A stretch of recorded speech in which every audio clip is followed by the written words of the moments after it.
So y'all see me back over here.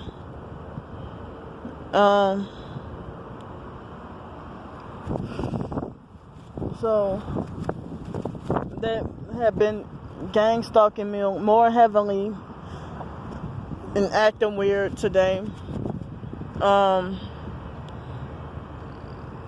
When I was walking towards the bus stop and I was feeling, a certain way, it's like, I don't even know, I hate to even say this, that, I know what I'm going through has me feeling down and me having like lack of support, from so many people. And it seems like most people are not even trying to understand me, and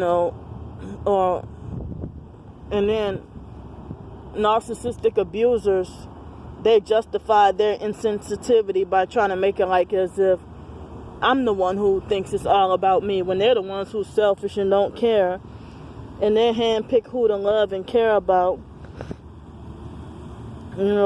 based on wealth and status or whatever.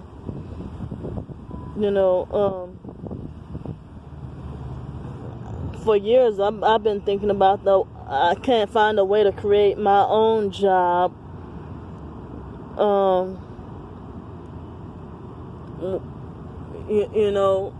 It seems like, what if I wanted to just have a lemonade stand right here? And then what? The police will raid my lemonade stand, confiscate my money, and throw me in jail. The world is becoming more and more controlling. And if it wasn't for so much control over our leaders, our leaders having so much control over us, I wouldn't be in this situation. I would have things that I can do, and just, I didn't realize other people could, because people always try to direct you of where to go apply for a job, rather than, they hardly even had anybody to encourage you to do your own thing, be independent, be entrepreneurial.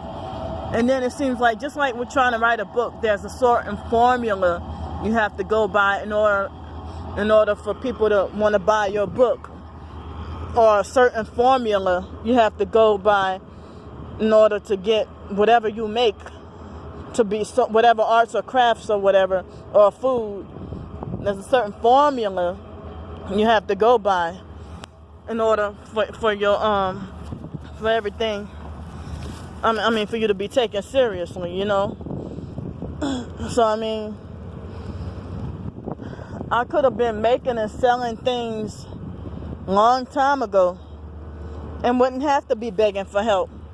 But the way this government makes like you have to go through them and through their satanic formula and be a sellout in order to just simply survive, I wouldn't be crying for help right now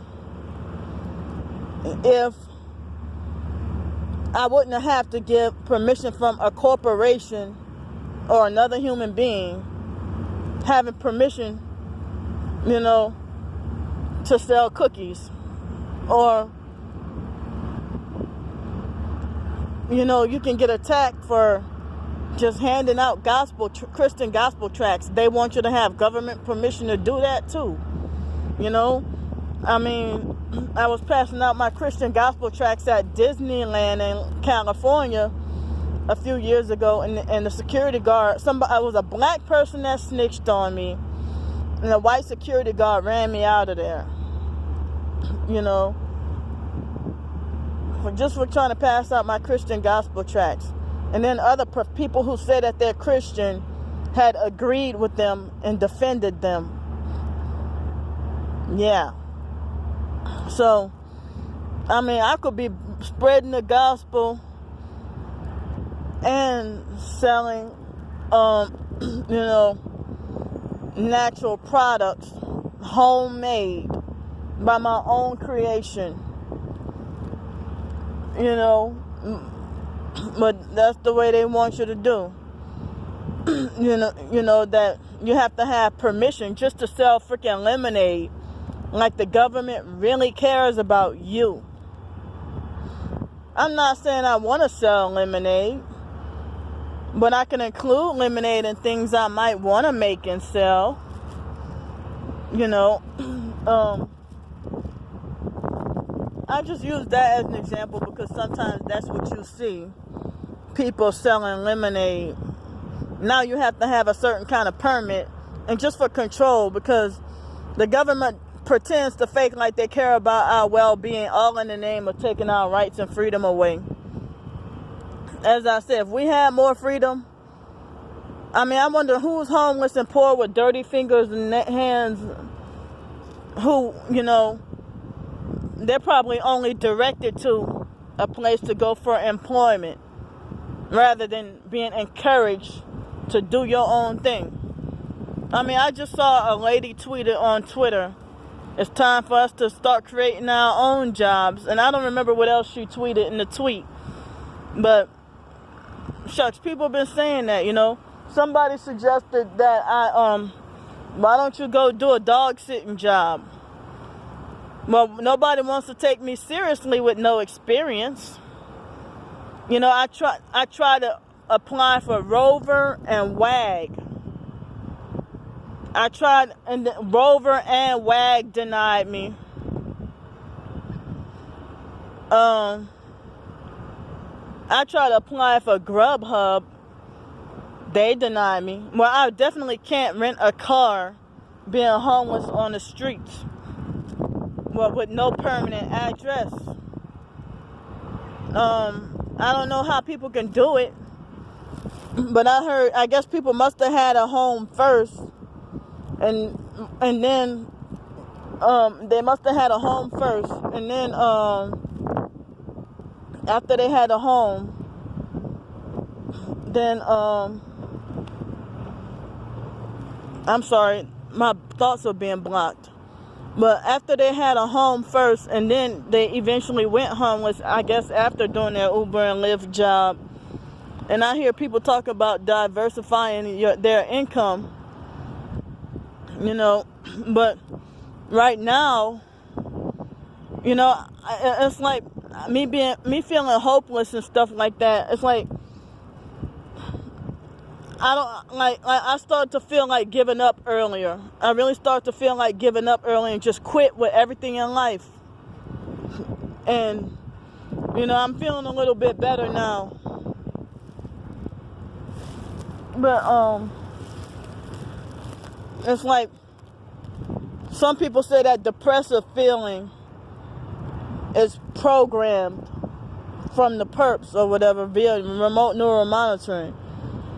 I don't know, but it's like, I don't know if they're trying to program me to feel suicidal. I don't know if they're trying to program me to feeling suicidal, because I was feeling that way earlier.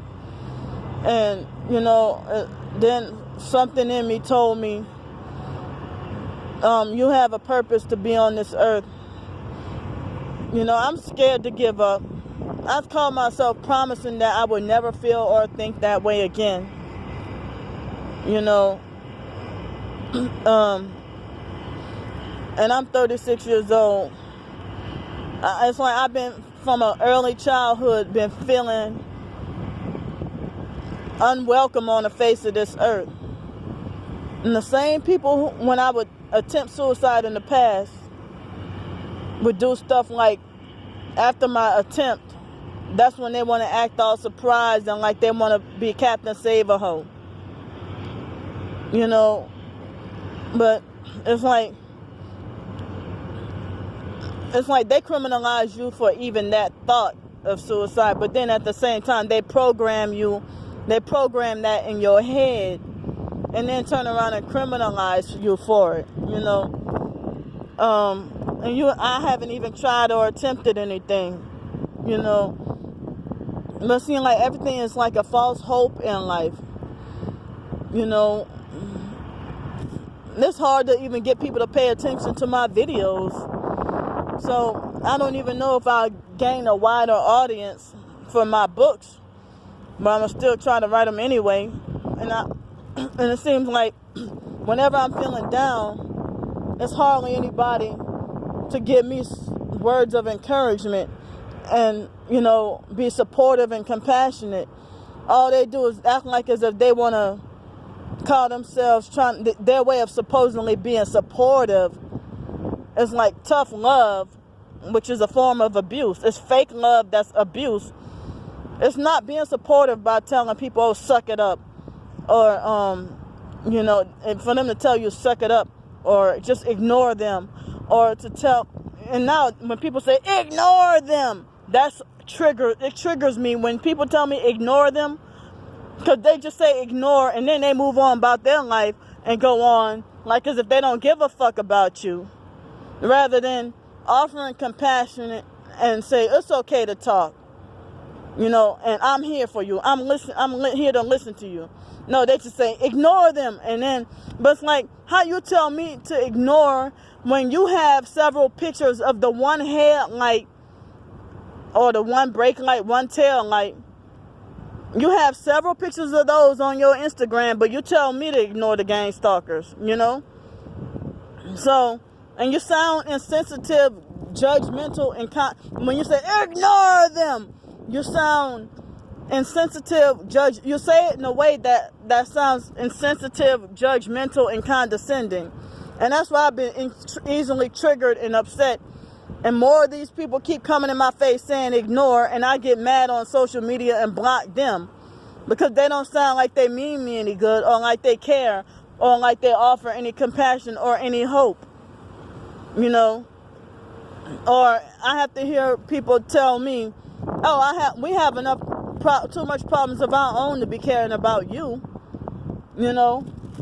But when I try to offer, you know, assistance and being like, you know, trying to offer compassion, it's like I get blocked for that. So, you know, I mean, I don't block you if you're a nice person. I only block you if you're rude and smart ass to me first, you know. So it's like, I mean, if everybody just insensitively just say ignore while they cry, everybody's on Twitter is just crying about their victimization, including me. How come everybody else can cry about their victimization except me? Everybody else can ask for help except me. Everybody else can do this and that except me. I'm the only one who's not allowed to do anything, you know? I mean, it's like there are no answers. If like people always give me suggestions on stuff that's impossible or unattainable for me. You know, you just tell somebody just go out in the woods. But where out in the woods to go? Or, you know, you just simply say go out in the woods and leave it at that. And you say it in a way like as if you hate me and want me to disappear. You know? So, I mean, I'm feeling better now. And it's like, I'm trying to you know, feel a little hopeful. But y'all can't say that I'm just begging for nothing. Because, you know, I mean, it's like I'm trying to figure out something I can do. And it's like I'm writing my books. That's just like the homeless person who's busking on the streets. And I witness almost every day in Pensacola, if you're a white person who looks financially well off and you're playing music on Palafox Street, downtown Pensacola, they load up your guitar case. But if you're a black homeless person or a white homeless person, unless you have a dog, Shucks, people don't even take you seriously if you have a child, but people will help you out if you have a dog, you know. So a black homeless person, I've been seeing them out there 8 hours. And 8 hours, and they tell me all they got was $1. And they can be singing their asses off, or playing some good drumming music, or playing the flute, or whatever. But, you know, that's just how it is. You know, that if you don't meet if you meet the eugenics criteria, you know, people ain't gonna want to help you out and stuff, you know. Shucks, I had flashbacks just a short while ago and thinking about how although shortly after I graduated from college, went to New York, and the people in New York act like they tried to block. I just got my college degree and my bachelor's, and they acting like as if they tried to block me from working on. They told me I was not allowed to have a job. Excuse me. I was not allowed to get married. I was not allowed to have children. I was not allowed to have a car or a house or anything. I was supposed to stay in that fake homeless mental health program where I just got my college degree, and they think mental health healing is supposed to be like their way of. They think mental health healing is nothing but playing first grade math video games on a computer all day long.